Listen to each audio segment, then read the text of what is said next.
और इस आम आदमी पार्टी के कार्यालय से देश के तानाशाह को अगर मेरी आवाज सुनाई दे रही है तो मैं बताना चाहता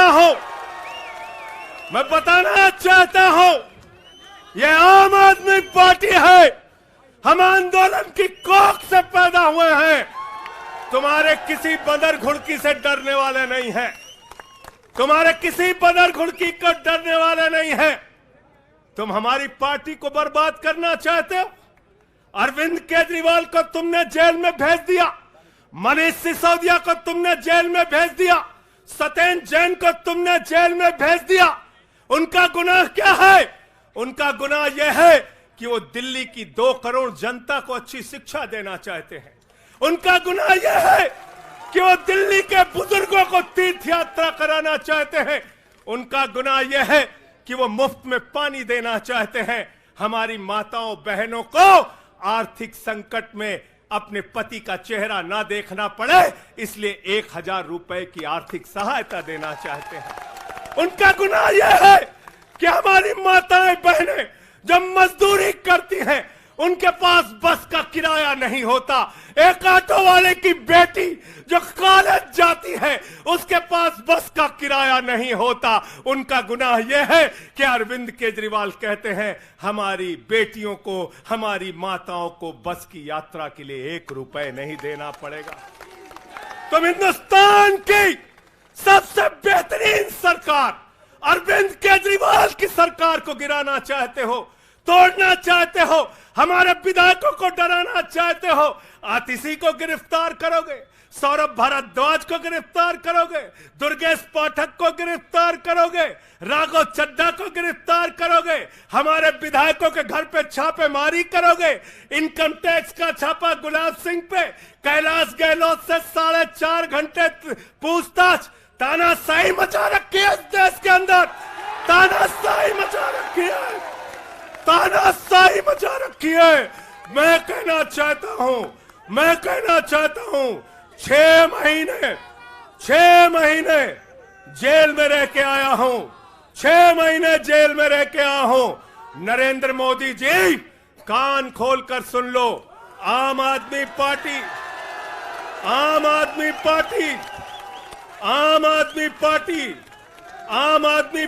का एक कार्यकर्ता, आम आदमी पार्टी का एक नेता, आम आदमी पार्टी का एक मंत्री और विधायक अपने नेता अरविंद केजरीवाल के साथ खड़ा है। अरविंद केजरीवाल के साथ खड़ा है, दिल्ली के मुख्यमंत्री के साथ खड़ा है। क्या कह रहे हैं भाजपाई कह रहे हैं केजरीवाल इस्तीफा क्यों नहीं देते। ये केजरीवाल का इस्तीफा नहीं मांग रहे हैं, याद रखना।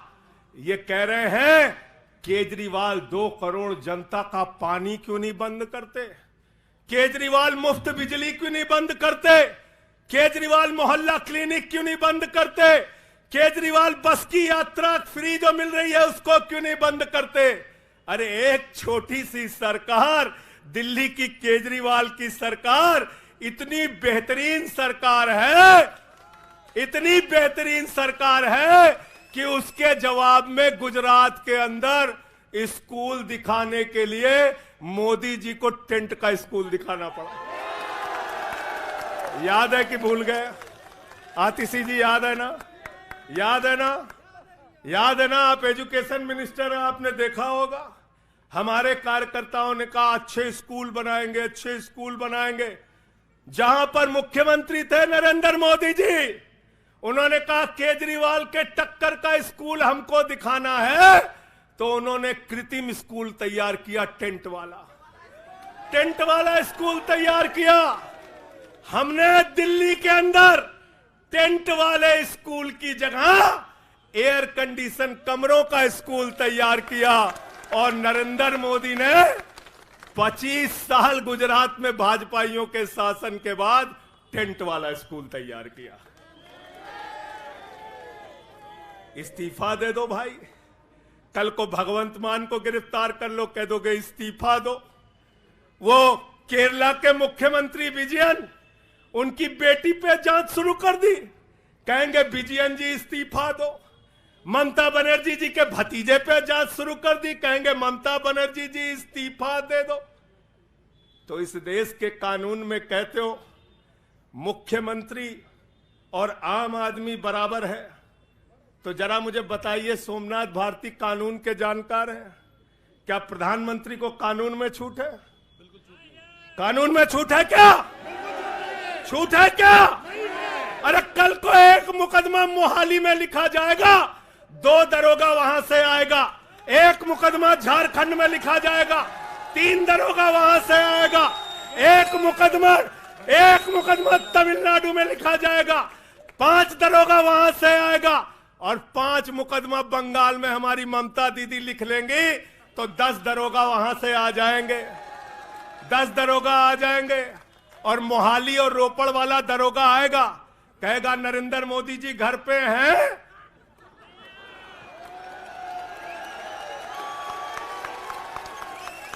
तो भाजपाइयों जवाब दो इसका, क्या देश का प्रधानमंत्री बंगाल के थाने में जाके जांच में शामिल होगा कि नहीं होगा? बताओ मुझे, जवाब दो इसका। क्या वह शामिल होगा तमिलनाडु की जांच में? क्या वह जांच में शामिल होगा पंजाब के अंदर?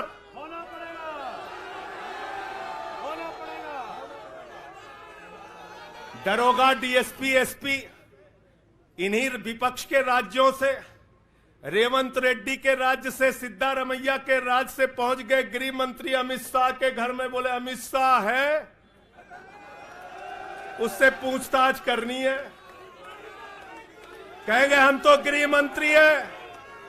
बोलो गृह मंत्री तो सब समान है। इसलिए भाजपाइयों, ये नौटंकी हमारे साथ मत खेलो। तुम्हारी सारी चालबाजियों को हम लोग समझते हैं। अरविंद केजरीवाल बिल्कुल इस्तीफा नहीं देंगे और दिल्ली की 2 करोड़ जनता के लिए काम करेंगे।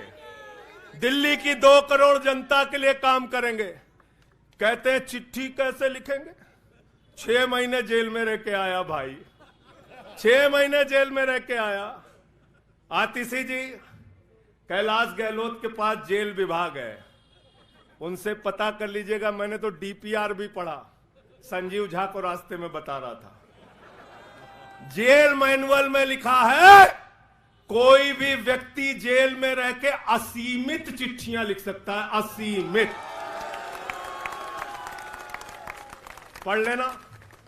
पता नहीं हमारे मीडिया वाले क्यों नहीं पढ़ पाते। बहस चल रही थी, केजरीवाल सरकार कैसे लिखेंगे, कैसे चलाएंगे, चिट्ठी कैसे लिखेंगे। असीमित चिट्ठियां लिख सकते हैं अब, असीमित, उसकी कोई लिमिट नहीं है। और अगर कोई सरकारी चिट्ठी लिखनी है तो कोर्ट से परमिशन, और अगर और सरकारी चिट्ठी को, 1 मिनट सुन लो बात, और कोई सरकारी चिट्ठी लिखनी है तो जेल सुपरिंटेंडेंट उस चिट्ठी पे मोहर लगाकर उसको अटेस्ट कर देता है, पढ़ लेना। सारे कानून तो तुम लोग जेल भेज भेज के पढ़वा दे रहे हो हम लोगों को, सारे कानून पढ़वा दे रहे हो, सारे कानून पढ़वा दे रहे हो। मैं एक ही बात कहना चाहता हूं, इनका जवाब देने का वक्त आ गया है। बहुत बढ़िया। मोदी जी क्या कहते हैं? मोदी जी कहते हैं भ्रष्टाचारियों को छोड़ूंगा नहीं, भ्रष्टाचारियों को छोड़ूंगा नहीं, भ्रष्टाचारियों को छोड़ूंगा नहीं। पूरब से लेके पश्चिम तक, उत्तर से लेके दक्षिण तक जितने भ्रष्टाचारी हैं सबको भाजपा में शामिल करूंगा। गलत तो नहीं कह रहा भाई, गलत तो नहीं कह रहा। रात में 10 बजे किस जज्बे के साथ हमारा कार्यकर्ता ललकार रहा, देखो मोदी जी, देखो आके देखो, ये आम आदमी पार्टी के कार्यकर्ता है, देखो देखो ललकार रहा है। ये तुम्हारे बंदर घुड़की से डरेगा? ये तुम्हारी बंदर घुड़की से डरने वाला है?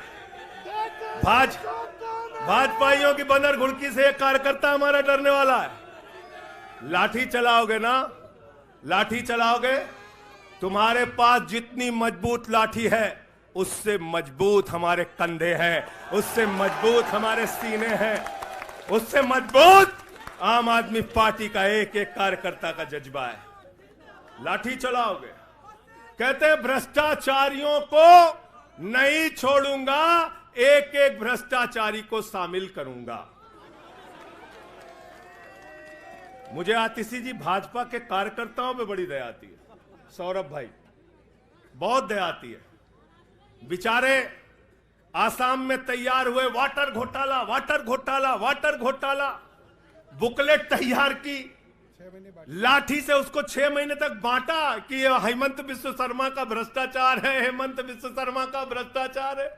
लाठी खाए, जेल में गए। गोपाल राय जी क्या हुआ उसके बाद? क्या हुआ? कार्यकर्ता जुलूस निकाल रहा था, मोदी जी हेमंत बिस्व शर्मा को गले लगा रहे थे, गले लगा रहे थे। वो रोने लगा, उसने कहा अरे इसने तो वाटर घोटाला किया है। बोले कुछ नहीं, अब हमारा भाई है। उसको मुख्यमंत्री बना दिया, उसको मुख्यमंत्री बना दिया। उसके बाद कहने लगे अजीत पवार ने 70,000 करोड़ का घोटाला किया है, चक्की पिसिंग पिसिंग पिसिंग पिसिंग पिसिंग पिसिंग। सारे भाजपाई कार्यकर्ता लग गए बेचारे, कहने लगे मोदी जी कह रहे पिसिंग तो पिसिंग करेगा। अब वो सब कार्यकर्ता बेचारे नारा लगा रहे थे पिसिंग पिसिंग पिसिंग, तब तक पता चला उसको भी गले लगा लिया। पिसिंग पिसिंग की जगह कहने लगे मिक्सिंग मिक्सिंग मिक्सिंग मिक्सिंग। फिर कहने लगे हसन मुशर्रफ चीनी घोटाला किया है 100 करोड़ का। फिर कहने लगे छगन भुजबल ने महाराष्ट्र सदन का घोटाला किया है। और तो और ये भाजपाइयों, इनको शर्म नहीं आती, कहते राष्ट्रवादी हैं, कह रहे थे आदर्श घोटाला किया है, हमारे जवानों का पैसा खाया है, ये किया है वो किया है। आदर्श घोटाले के खिलाफ भाजपा का कार्यकर्ता लाठी खा रहा था। आदर्श घोटाले वाले मुख्यमंत्री को उठा के राज्यसभा में भेज दिया भाजपाइयों ने। भाजपाइयों ने अशोक चौहान को भेज दिया। वहां गए, कहने लगे शारदा स्कैम किया, नारदा स्कैम किया। मुकुल राय शुभेंदु अधिकारी को भाजपा में शामिल कर लिया। तो मैंने भाजपाइयों के लिए नारा बनाया है, जो जितना बड़ा भ्रष्टाचारी वो उतना बड़ा पदाधिकारी।